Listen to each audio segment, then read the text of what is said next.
Hey, welcome. Hi, friends. Here we are. It is, what the date today? 14th. It's the 14th of August 2024. Coming to you from Colombo in Sri Lanka. We arrived a couple of days ago.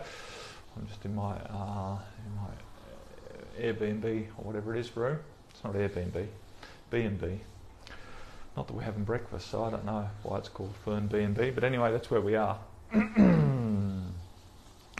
Spent yesterday out on the streets mainly, went to quite a few different temples and ate some interesting food, good food. We always like food. And yeah, going to pretty much do the same today. Hey Lindsay, hey Audra. We're just hanging out here before tomorrow, heading down to our retreat venue down in Talala. I think that's how you say it anyway. It's down on the south coast, right at the bottom.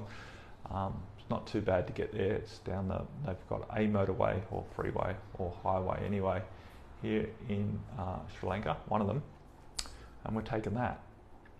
So it's only about 3 hours down there. I don't know what else to say about our situation.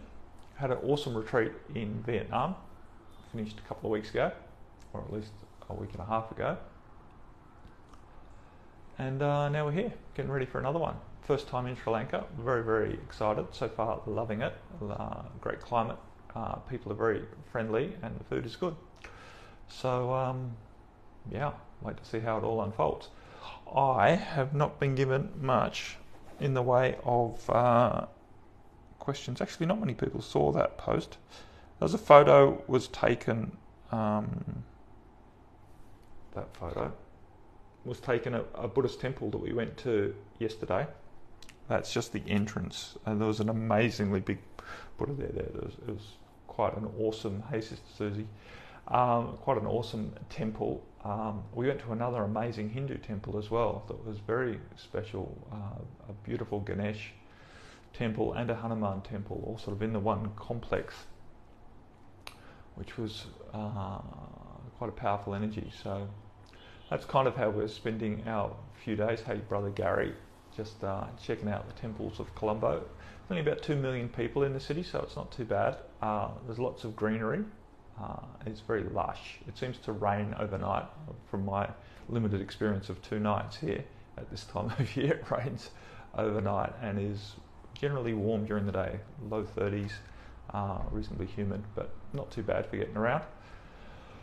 And food is kind of South Indian style, although I'm sure the Sri Lankans would argue that it's very unique to Sri Lanka, which I'm sure it is, but anyway, the flavours are similar to South India, dosa and those sorts of curries and stuff. So right up my alley, quite enjoy it. Yeah, so basically I am open to someone inspiring some question, something to talk about, because I haven't really got an agenda, and I'll have to pull something out of thin air. You think I'd sit down and think about it before I got on. I've been sitting around for a little while. We've sort of flown west from Vietnam. It's only an hour and a half of time zone, but that does mean that we are sort of awake reasonably early. So yeah, I've been hanging out for a couple of hours before getting on this. It's 7:30 in the morning here. Interesting that this sort of time zone, this Indian time zone, is on a half-hour band, which I'm not quite sure why, but it sort of works. The sun rises at 6 and sets at 6 here in Sri Lanka pretty much year round, because we're quite reasonably close to the equator. So yeah.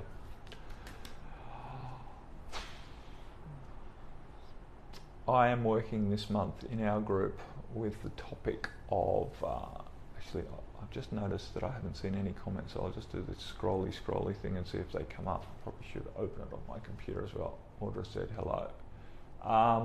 Susie said, hi Matt, how are you both? We're both really well, thanks Susie. Heidi, hi from Gary, and Lindsay, hi there. Awesome. Susie said, I went to an incredible talk with Veda Austin last week about the intelligence of water, so uplifting and high vibes. Yeah, water's amazing. Water is amazing.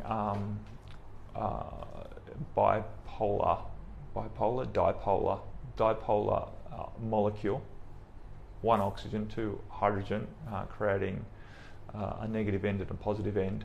So it's very good at aligning in different forms, taking different crystalline structures. We can see if we freeze the ice quite quickly, the water quite quickly, into a thin sheet of ice, we can look at the crystals and stuff that it forms, which is somehow indicative of the energy that it's holding. I think Veda does some of that work along the lines of Moto, whatever his name was, the Japanese guy. Yeah. So, yeah, water is amazing, and assuming that most of organic life is made up primarily of water, or at least a lot of water. Yeah, exactly, Gary. Yeah, that's pure water forming in those sorts of crystalline shapes. Water that's been, or water will, when it's frozen, will show you its energy basically. So whether it's nicely crystalline, basically indicating that it's of some sort of higher vibration or ordered vibration, or whether it's looking very chaotic, disjointed, indicating that it's somehow experiencing some sort of trauma or some sort of pollution. It's very, very interesting. And as I was about to say, the interesting thing is that we are a lot of water. All living creatures pretty much have a high water content, and thus water affects all of life, and this vibration is held. That is interesting. Susie said a lot of experiments. She put a sunflower seed in the water and it froze a whole sunflower.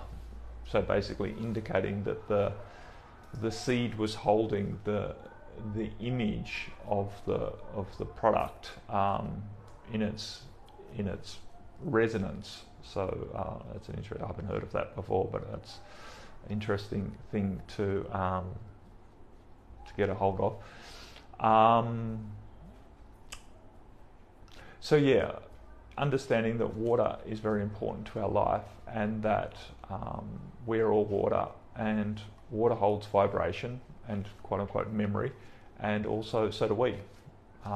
Not just in this thing that we call the brain and neural activity, and sort of this idea that it's like a computer with these sorts of binary switches that can be used to hold memories, but the fact that our whole being, our whole body, all of the water in our being is holding a vibrational memory of our past, what we've been experienced to, the traumas, the high points, the influences, and yes, the biological toxins or inorganic toxins, whatever you want to call them, that we've been subjected to as well, or consumed in some way, all held in the body.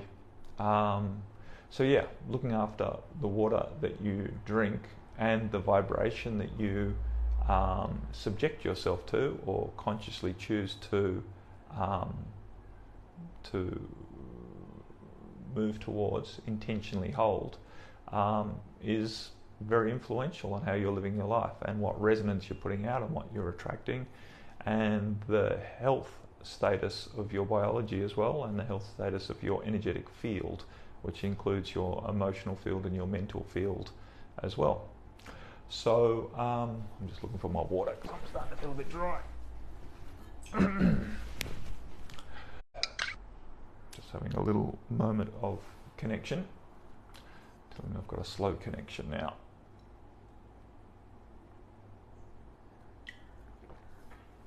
It's a good time to have a drink. Yeah. So I was about to also talk, before I realised that there were no comments coming up, about this, what I'm really feeling August and probably right through to the end of the year, and this whole US election thing is playing into it as well. It's the chaotic sort of environment that we're finding ourselves in, both individually, cosmically, and societally. There's a lot of I believe there's going to be, in my opinion, we will experience an even bigger uptick in chaos and disintegration. A lot of structures are disintegrating out of integrity. And so that's going to feel, for most of the population, quite threatening. but it's also giving us an awesome opportunity within this sort of chaotic environment where the structures are losing their form, losing their power, really, to contain us, right? There's more opportunity for us to break free into being a more expansive and expressive version of ourselves. So basically, we're getting the opportunity to really embrace more of our sovereign uniqueness, and I think that's really awesome. Yeah, and the astrology is definitely supporting that as well, with lots of different aspects and stuff. I can't say I can remember any of it, but I have seen a few bits of information around the different astrological events which is going to add to, or at least support, the natural unfolding of our old patriarchal, structured, authoritarian regime that has been very prevalent on this planet for at least the last several thousand years, if not 5,000 or 6,000 years, through Kali Yuga and the descent. Anywho's, I don't need to get too much into all of that, but the point is just to allow yourself to be prepared, not overly expecting or needing it to be chaotic. I don't need to be right by any stretch of the imagination. I don't really care if it's not too chaotic. What's important is that we are prepared to find any chaos or unraveling, any what's the right word when things are revealed, any revelations, or there's another word that we use, disclosures, interesting disclosures, to not get too caught up in feeling that it's a threat, and to more look for the opportunity in it. And I think a big opportunity is coming in the form of opportunities to break free of control and to embrace sovereign, authentic confidence in self to show up. Susie said, especially around the full moon next week. Yeah, full moons are always good for intensifying what's happening, and I think I saw somewhere that there's some interesting aspects that are going to intensify potential chaos with that as well. Lindsay said, how are you? Yeah, I'm great. Going through various unravelings, of course, but choosing to do my best to maintain an empowered attitude towards it. Been travelling now for coming up for 3 months, I guess. Was it coming up for 4 months? I don't know. I left on the 20th of April, so whatever that makes. 20th of May, 20th of June, 20th of July. No, yeah, 3.5 months. 3.5 months of travelling. We've still got another couple of months to go, getting home in early October. So that's challenging in many ways, to be sort of living on the road, living in sort of single room accommodations with Marie. Not a lot of opportunity for personal space, which of course is interesting. Definitely interesting, definitely challenging in many ways, because most of us enjoy having time to ourselves, but there's also opportunity in testing things and allowing a deepening of abilities to hold space without getting too contracted in needing space. You know, space is an interesting topic. We always think of space in the external physical world. Any chance of a money healing clearing? Not right now, but I know I've actually had a few people contact me with money concerns over the last little while, and I know we just had the 8-8 abundance gateway, which I just did last week, right, instead of chat with Matt. So that was, around accepting more abundance into your life. And I know a lot of people think money and abundance is one and the same, but not really. A lot of people have money and are definitely not in abundance, and some people who are in abundance or many people who are in abundance don't have money, to be frankly honest.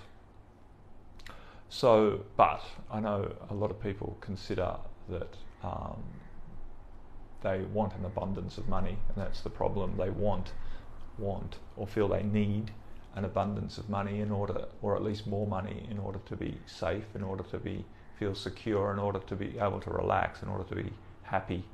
And that can be quite entrapping when you put your power in an external thing such as money, which is, money's really easy to count. That's why we love it. It's very easy to know. It feels very, very obvious, and our mind loves the obviousness of it. Hey Heather, our mind loves the obviousness of it, the exactness of it. Our mind loves exactness because it's very sort of predictable and accountable, and we love that. Unfortunately, in that desire for obviousness, we remove ourselves from the magic of life. We remove ourselves, or at least diminish our ability to really appreciate the nuance of life and the subtleties.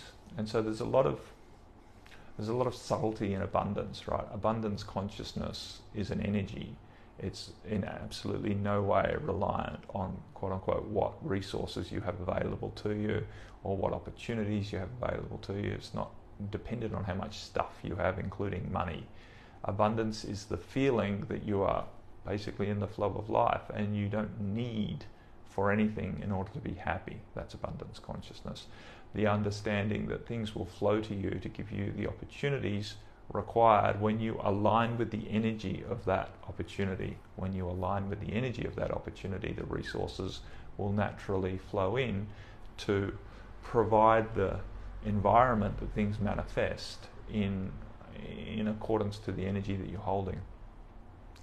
Unfortunately, we've been trained in the external world to think that we need to micromanage the external in order to get the conditions which then allow us to have the energy. We put it all arse about. We think we need to work hard to get the money, or at least somehow manifest the money, so that then we can live in abundance, rather than understanding that when you align with abundance, the money flows to you. And so we do this with everything. People spend a lot of time trying to make themselves lovable as opposed to just aligning with love and then allowing themselves to receive the love based on the fact that they're aligned with it. So, yeah, exactly, Wilma. Abundance is being in the flow of life, because life is abundant, right? Natural life is abundant. We see it everywhere. Life is tenacious and resilient and very, very abundant. You walk into any forest. I know you can say, well, there's not an abundance of life in the desert, etc. There are certain environments that have been created on this planet that don't seem so abundant, but still there's an abundance there. There's an abundance of different form of life. Yeah, again, we get very caught up in sort of the seen world, the practicality of what we can measure, and not so observant or not so aware of life being an energetic field of vibration. Even when we start looking, those who can see into different realms, dimensions, life is existing.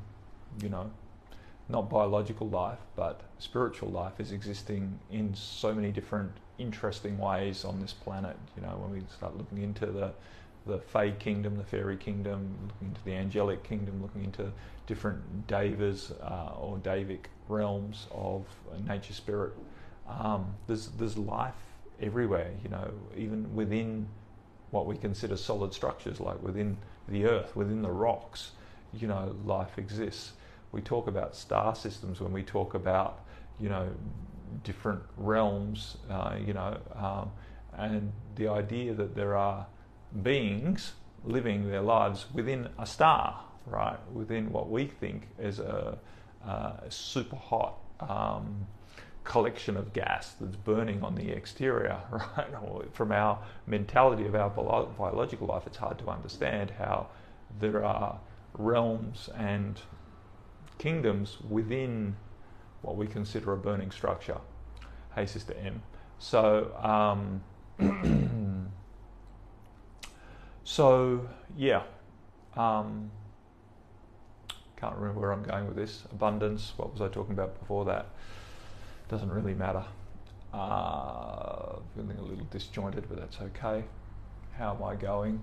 Working through stuff as I expose myself to all sorts of opportunities, travelling, and allow myself the opportunity to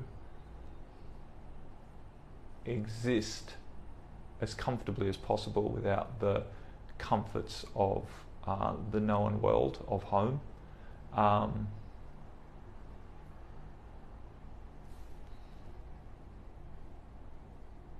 In structures that we may not expect. Yeah, happy birthday, M. I'm pretty sure that was that. No, that was Jen. Sorry, I can't remember your exact date of birth, but that doesn't really matter. I know you're a Leo, along with our son and other people in this group, my collective of clients. Anywho's, money. I think the key to allowing yourself to find freedom from concern around money, and I know this is hard when you have bills on the table and don't feel that you have the capacity to provide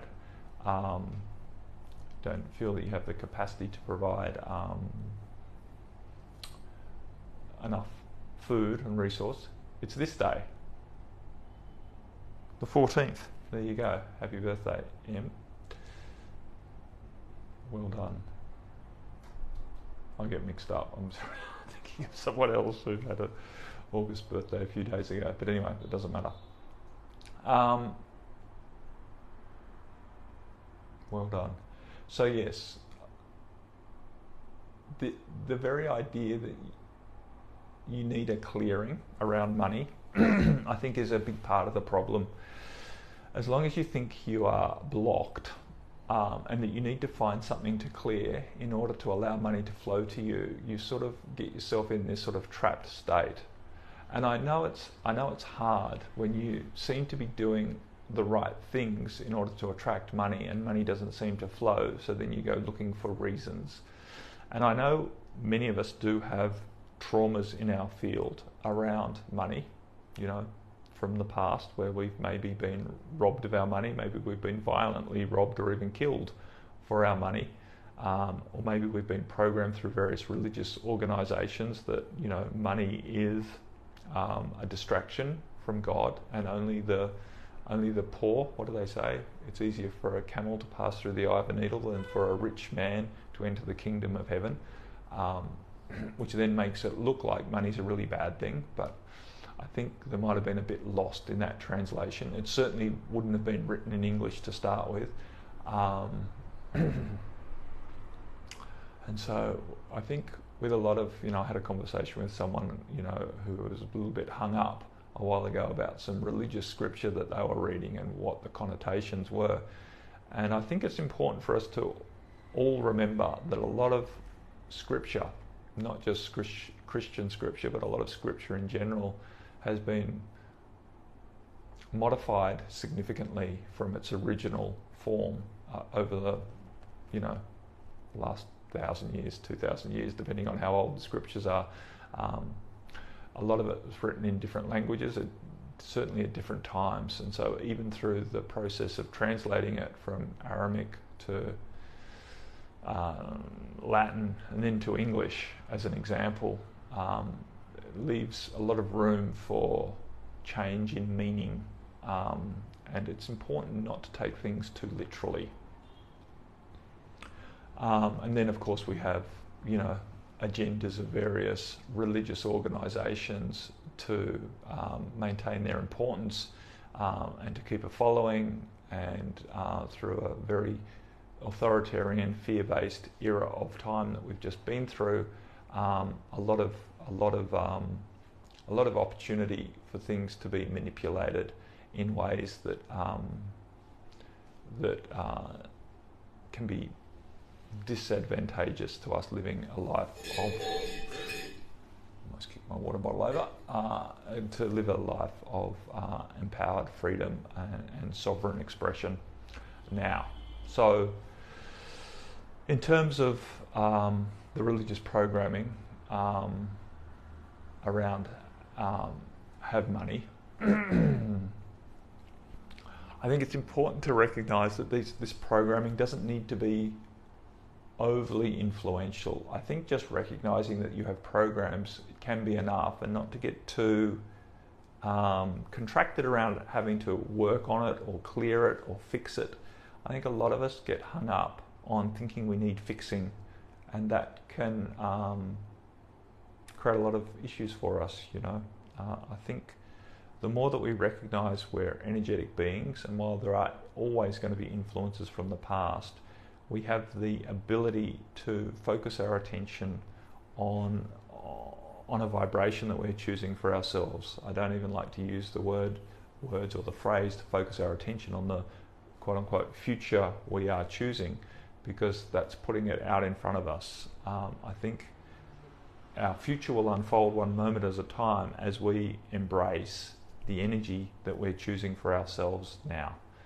And of course, as you choose to embrace an energy of abundance or love or relaxed sort of confidence in being, as we choose to embrace that now, it will stimulate protests from energies that don't align with that. And we have the opportunity, when those protests are triggered, to take a deep breath, see it for what it is, and stay dedicated to that alignment process, right? Not to get caught up in thinking, oh, now I can see that this influence from my past is trying to stop me, I have to fix it. You don't have to fix it. You basically, the more that you can ignore it without denying it, and there's a difference, right? There's a difference to ignoring something and to denying something. Denying it is not looking at it at all because you're basically scared of it, you're trying to push it away, hide it from yourself. Ignoring it is seeing it, accepting it, but not giving it your attention, right? When you're ignoring someone, you know they're there, right? But you're not giving them any attention. So denial sort of is taking your awareness away from its existence and trying to hide it from your awareness. Don't hide the trauma from your awareness, but choose not to pay it too much attention.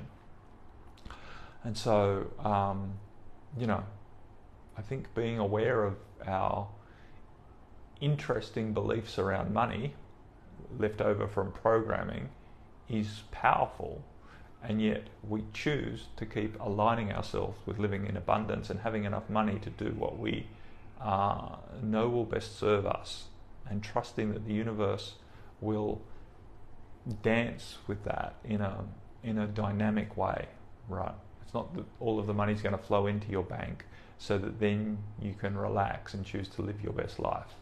Choose to start living your best life as best you can with the money you currently have, and then allow that to keep growing organically, naturally.